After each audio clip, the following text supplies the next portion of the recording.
If you're anything like me, you've heard about all the Michigan stuff, but you don't fully know what is going on. Every day I see a new report, a new sign-stealing meme, or some sort of reference to the Michigan Manifesto. Before making this video, I really had no idea what was actually going on, so in today's video, I'm going to bring you up to speed on everything that is going on at Michigan, all the craziness, give you everything you need to know, and also give my thoughts. But before we get started, quickly be sure to leave a like if you want to support today's video, subscribe if you're new and love college football content, and let me know what player, team, topic, or situation I could cover next. Now let's get started and talk about all the craziness going on at Michigan.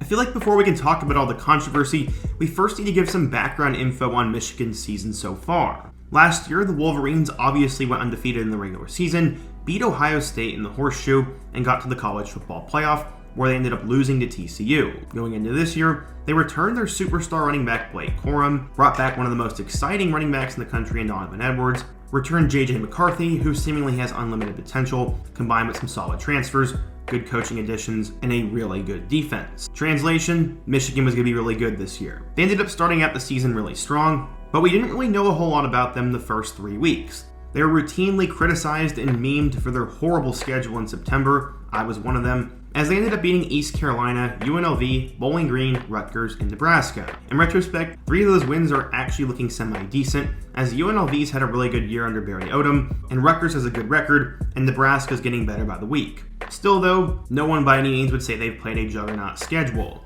As the calendar flipped to October, the Wolverines played 3 games. They went on the road and destroyed Minnesota, destroyed Indiana at home, and then went on the road and absolutely killed Michigan State. It was a completely dominant month from Michigan, and while still the Big Ten is down this year and they hadn't played any super great opponents, they definitely took all 3 of them to the woodshed and put little doubt about their actual abilities. So far, all of their players have lived up to the hype.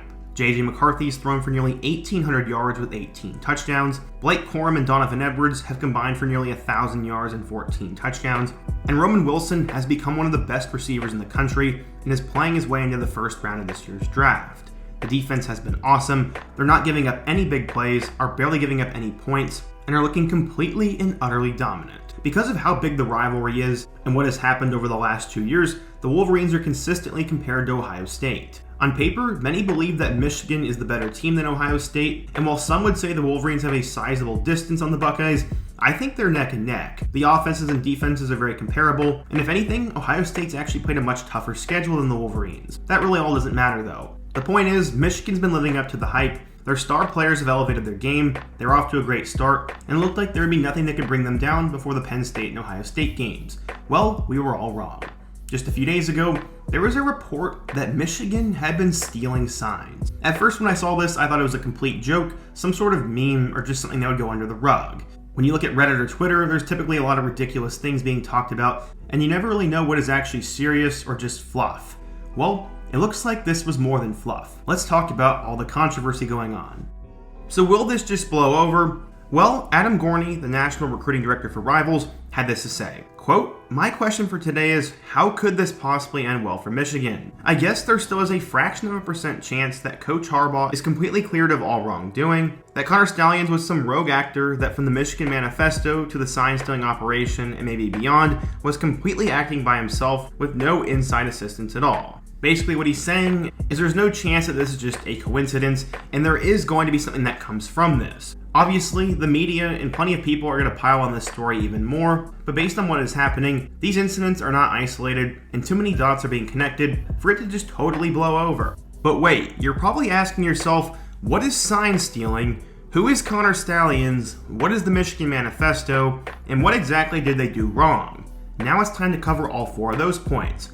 Let's first start with what sign stealing is. I decided to do the research for you, and according to a blog post, here is what sign stealing is. Quote, "Sign stealing in college football involves the attempt to decode and interpret the signals and play calls of opposing teams in a bid to gain valuable insight into their game plan. This could offer some advantages. Notably, the NCAA does not have a specific rule that directly addresses sign stealing. However, though, apparently an act off campus or in-person scouting of opponents is forbidden under NCAA bylaw 1161.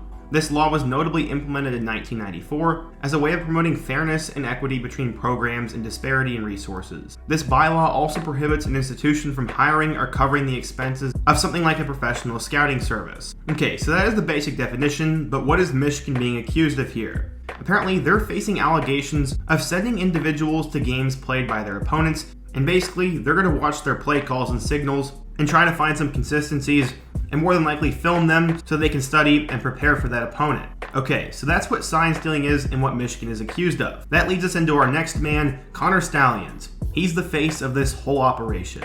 So who is this dude? Well, he was a member of Michigan's recruiting department and he specialized in analytics. He served in the US Marine Corps before joining the Wolverines staff and was basically a voluntary assistant for the team for a few years. He was a quirky guy who somehow was always doing something important, was friends with the Harbaughs, and as we've now found out, was the middleman in this whole alleged operation. In the last 3 years, according to ESPN, Stallions purchased more than 30 tickets to Big Ten games involving 11 different programs, and he also apparently bought tickets to the Ohio State versus Penn State game this year. An interesting note, the seats went unused, but they faced the benches of both teams, and the Wolverines still were going to play both of them. After all this news broke, he apparently deactivated his LinkedIn account, and his bio was really interesting. It said, quote, "My job is to identify the opponent's likely course of action and most dangerous course of action. I'll be identifying and exploiting critical vulnerabilities," it read. That is unbelievably interesting. So Stallions was the face and backbone of this operation, and now that people know about who this guy is, there are a lot of people connecting some dots. The first scenario was the Ohio State game in 2022. Bella Edwards on Twitter said, quote, "In this clip of the 2022 Michigan versus Ohio State game, you can watch Conner Stallions talk to Jesse Minter, then Jesse Minter talks into his headset, and then you can see someone next to Jesse hold up a sign. It happens again on the next play. Coincidence? I don't know." Then there was the whole Tennessee situation. So one of the things that surfaced about a week ago was that an apparent member of a Tennessee Volunteers forum had this to say. "Oh, do I have a story about the Michigan sign stealing. One of my little brother's friends is a scout for them. They paid for him to travel to the UT Vandy game, and they had planned it before the loss to try and steal our signs. He's from Nashville originally, so he just went anyway even after our loss since it was Thanksgiving. He said that he and others are never allowed to talk to Harbaugh directly about it." That is very interesting. What exactly does that mean? One person replied by saying, "Michigan scouts us, somehow feeds our sideline singles to South Carolina. They use it to their advantage in the blowout last year, and they presumably do that because Michigan didn't want them in the playoff or wanted to free up a spot for them." That is basically what this Tennessee fan was trying to say, and that explains that whole situation. Based on all the evidence and everything we've heard, it'd be naive to say there was nothing going on there, but South Carolina did truly beat down Tennessee that game. Hendon Hooker got hurt, Carolina had all the momentum, and that home stadium was rocking. I would say at most that was a small factor as to why Tennessee actually lost, if anything at all. Could this be Conner Stallions? I think so. There's also a couple more hints that this forum guy dropped, as he said, quote, "No clue if related, but I posted on here a couple months ago about a mutual friend of mine that was working for Michigan, going to other schools' games and stealing plays. They'd pay for his flights, lodging, food, and the seats were right behind that team's bench for him to get video. Michigan is pulling out all the stops, it seems.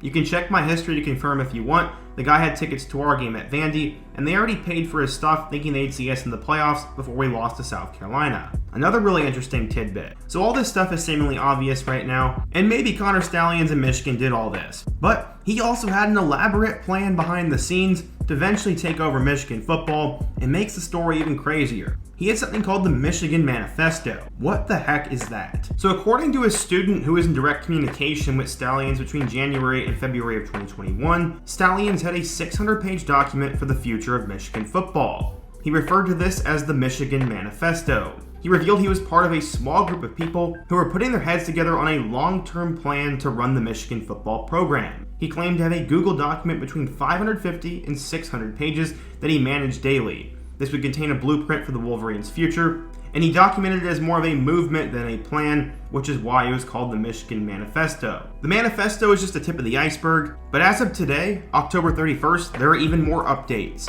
Apparently, there were some photos that began circulating the internet earlier this week that Stallions was on Central Michigan's sideline for their game against Michigan State. Central Michigan's athletic director said, quote, "We became aware of these photos late yesterday, and we are in the process of determining the facts surrounding them. We have no further comment at this time. Which makes the thing even just 100 times more funnier is that a Michigan spokesperson declined to comment when asked about Stallions' whereabouts on September 1st. Just absolutely ridiculous. According to photos obtained by ESPN, it showed a man wearing sunglasses during a night game, and he was possibly holding a play sheet. He was standing near an offensive line coach and a director of recruiting. We have no idea what else will come from this, but my goodness, there was more to this than I even thought. Another interesting piece of information came from On3. This past weekend, ESPN's Pete Thamel had this to say, quote, "The latest development in the Michigan sign stealing probe came on Friday night.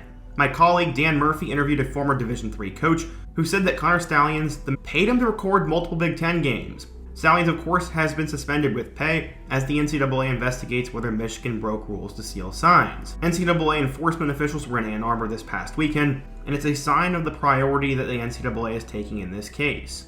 Because of all this, Michigan has been under intense scrutiny, and everyone is talking about this situation. Eventually, the press would question Michigan about this, and luckily, they gave us clear and concise information about everything. So eventually, Harbaugh and Michigan would have to be questioned about this. One of the first questions at the podium was asking Harbaugh if he knew anything about how they were being investigated, and sort of his thoughts on it. Harbaugh said, quote, "I have a one-track mind, and I'm not going to be speculating. I'll let others speculate on that, and it'd be unfair to the team to not just be coaching."